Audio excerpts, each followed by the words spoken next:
Let's be honest, no one likes going through airport security. Long wait times, having to take a bunch of stuff out of your bag, and praying you aren't the person who gets randomly selected for the extra pat down.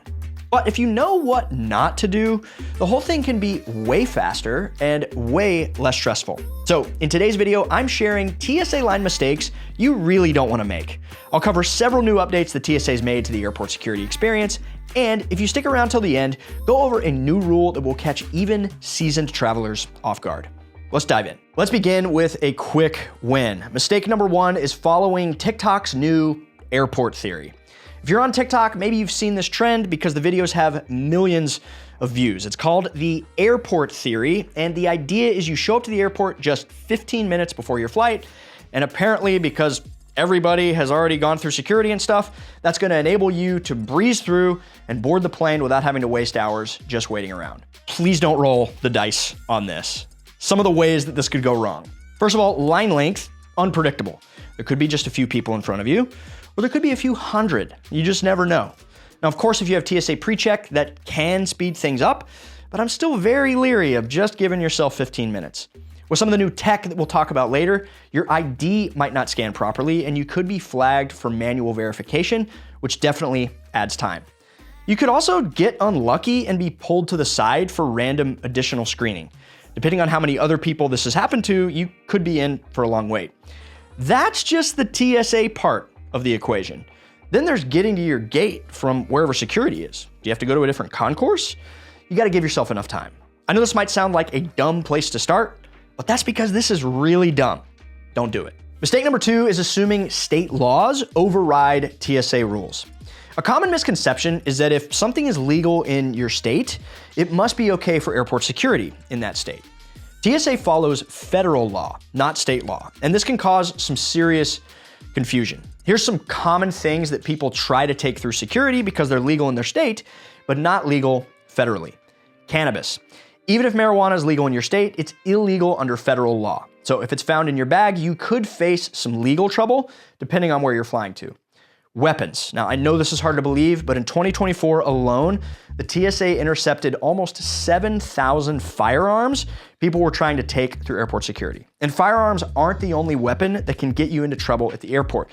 Many travelers don't realize that TSA bans a wide range of self-defense items too, including switchblades, brass knuckles, tactical pens, and even those self-defense keychains. What are we doing here? Leave that stuff at home. Prescription medication. So generally, you're allowed to bring medication through TSA, but if you're carrying federally controlled substances, make sure you have proof of your prescription and expect extra screening. TSA doesn't require meds to be in their original bottles, but for anything prescription, it's generally a smart idea. Additionally, some medications legal in the US may be banned abroad, so always check the laws at your destination. Mistake number three is misunderstanding the liquids rule.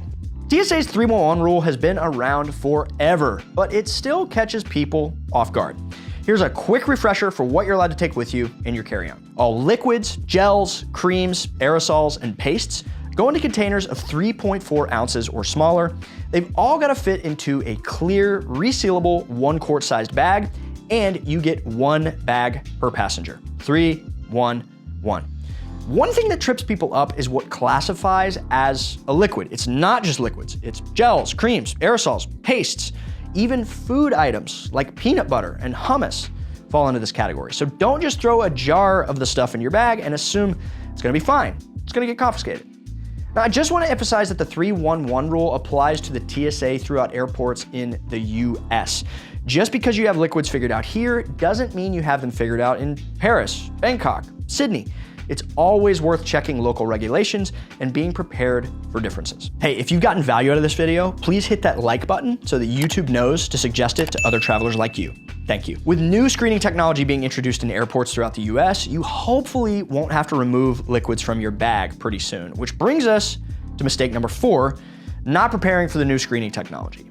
If you haven't flown in a while, you may not know that the TSA has been rolling out new tech in airports throughout the US. First, new CT scanners. These scanners show TSA agents clear 3D images of what's in your bag, which means sometimes you don't have to remove electronics or liquids from your bag at all. Sounds like a real time saver, right?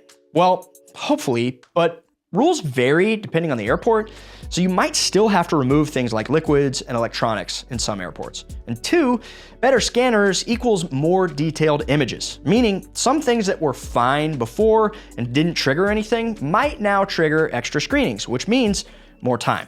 In my experience so far, it's all taking more time. Another new technology is widespread adoption of automated ID scanners. And while they're designed to make things faster, they don't always work. Even if your ID is valid and in perfect condition, you could still get flagged for a manual check. This happens to my wife, Allie, every single time we go through security now, and we have TSA PreCheck, but it still adds an extra 5 minutes at least to our security wait time. Maybe the machine can't read your ID's barcode properly, or maybe it just glitches. Whatever the reason, it's a little extra time. Not a big deal, don't let it ruin your day, but it's probably gonna happen. A mistake you don't wanna make is relying on airport Wi-Fi to get your digital boarding pass. This may not sound like a big deal when you're in your home state and you've got a strong data connection, but I always recommend downloading your boarding passes before you leave your accommodations, just in case you don't have good signal at the airport, because airport Wi-Fi can be a mixed bag. I'd also take a screenshot of your boarding pass, or worst case, head to the check-in area and get them to print one for you. Packing something you never knew was prohibited. Even seasoned travelers get tripped up by TSA rules. You think you've packed everything right, and then boom, security pulls your bag, and suddenly you're that person holding up the line. Here's a few sneaky items that can cause serious delays. Smart luggage with non-removable batteries. If the battery can't come out, the bag can't fly in either carry-on or checked luggage. Wrapped gifts. TSA might have to unwrap them for extra screening. Snow globes. Random. Cute, but unless they're under 3.4 ounces and fit in your liquids bag, they're not going through security. Before you fly, it's worth checking the TSA's prohibited items list to avoid unexpected delays. Even innocent objects like these can be flagged for extra screening. Mistake number 7 is forgetting about TSA's new ID requirements. If you're a US traveler, this information is something super crucial you cannot ignore. Starting May 7th, 2025, you need what's called a real ID to fly domestically within the US. If you show up with a regular driver's license that isn't a real ID and you don't have another approved form of identification, you're not getting through TSA and they will not let you get on your flight. We've covered everything you need to know about the real ID, the deadline, how to get it, how to check if your current ID is compliant, everything you need to know in this video. I've also linked it below. Thanks so much for watching. Happy travels.